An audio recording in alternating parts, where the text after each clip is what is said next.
Hey you guys, welcome back to our channel. It's S here and it's time for another story time. Okay, so this is part 2 about me selling my soul to the government. So where we're gonna begin this is where we got off the plane in South Carolina, and they took us to basically a little room in the middle of the airport, somewhere in the airport. I don't remember exactly where it was, but just some little room, and we're all kind of sitting in chairs that were like set up. And I guess a lot of them had been told to tuck their shirts and all, and to wear collared shirts and all this other stuff, to wear a belt and make sure they look presentable. And I just did not get that memo.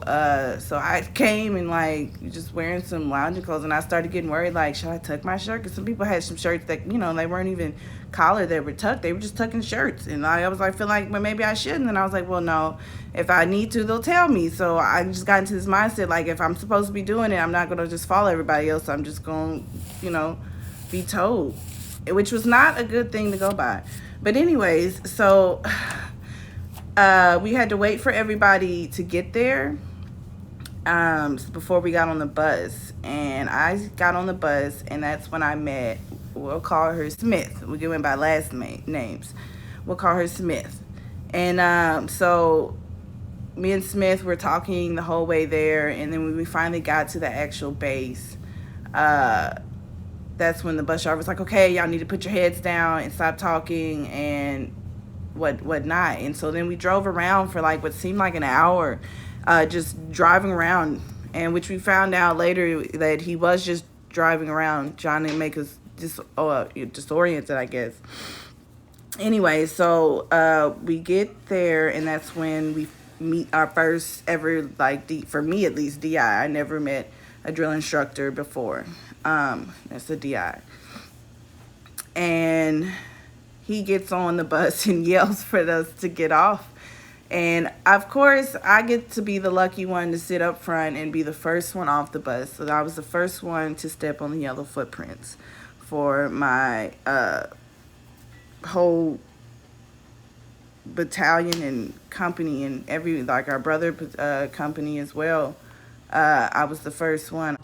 So they yell at us to get on the yellow footprints, and that's when they teach us how to be in the position of attention and look straight ahead, and that they basically telling us the basics of everything we're going to do for the next 3 months of our lives. We get in there, he yells at us to do everything we're yelled at to do. And so we get in there, and we're sitting down at these desks, these little half desks, and we're all sitting up very straight. They tell us to, put your hands on your knees, and your fingers have to be together in a joint or something like that. I was always like a little ditty or some type of like way to remember something. Anyways, and I remember, I don't know if it was the stress of all the yelling and just whatever, but how the brain reacts to things. But people were messing up on the simplest things. They'd be like, okay, when you're done writing this, because we were like doing paperwork, and for those all pretty much paperwork, this processing for the first like 3-4 days. And they would be like, when you're done, put your pen up in the air when your left hand.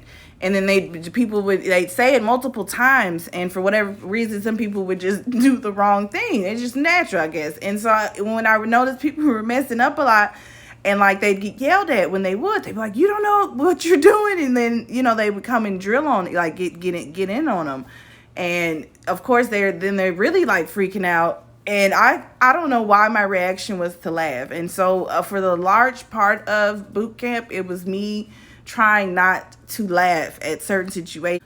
Then after all of this, we're in the processing. We get separated from the males. I don't think I ever see one of those guys again until the end, or unless we're doing some type of training. There's a couple times we meet up with the males. So we go through processing. It's a 3 to 4 day process, and we don't get a lot of sleep. We don't even sleep in beds. We stay in the room, this room and desk the whole time.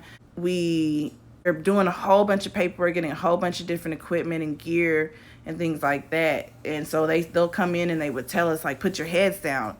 and we'd put our heads down, and I don't know how much time would pass, because it would be like we would go from dark to dark is how I would explain it. It's basically if we did go outside to get some type of gear or equipment somewhere else, it would be dark. And then if we did ever go outside to do something else later, because we'd stay in that room pretty much the whole time, we'd even eaten there, it'd be dark. It just seemed like it was always dark. And there was like, I don't remember there being windows and things like that. So then we get to the moment of truth.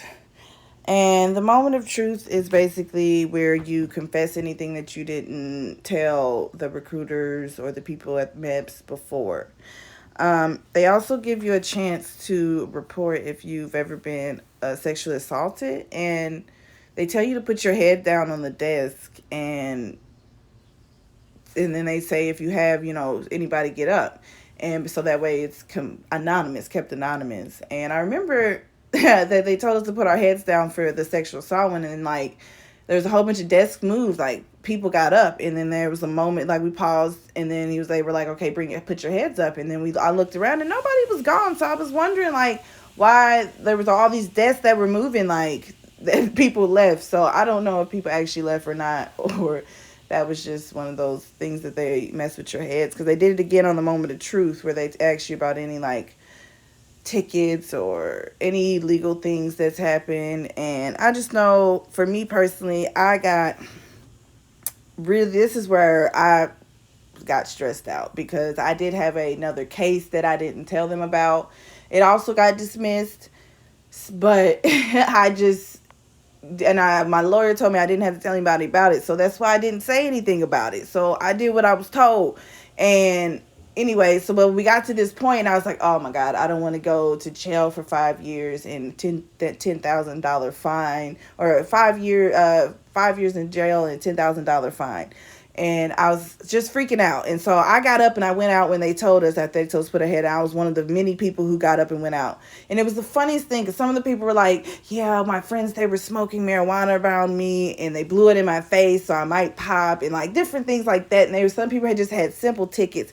So when it got to me, I still hadn't decided like whether or not I should tell them about it. So I was like, I had a parking ticket that I didn't pay.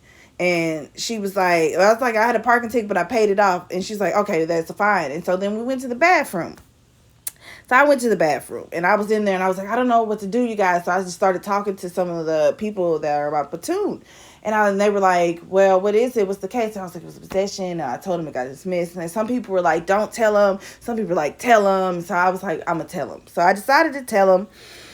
I went in there, I talked to the guy, he got the information, and for that, to tell about that, later on when I came back on boot leave, my recruiter told me, he was like, we had to stay late for like a week trying to find that case, and he was like, and we never found anything on it, basically saying I didn't have to say a thing about that, but my scary self got too nervous and didn't want to go to jail. And we've already talked about me going to jail, so we're not going to go through that again.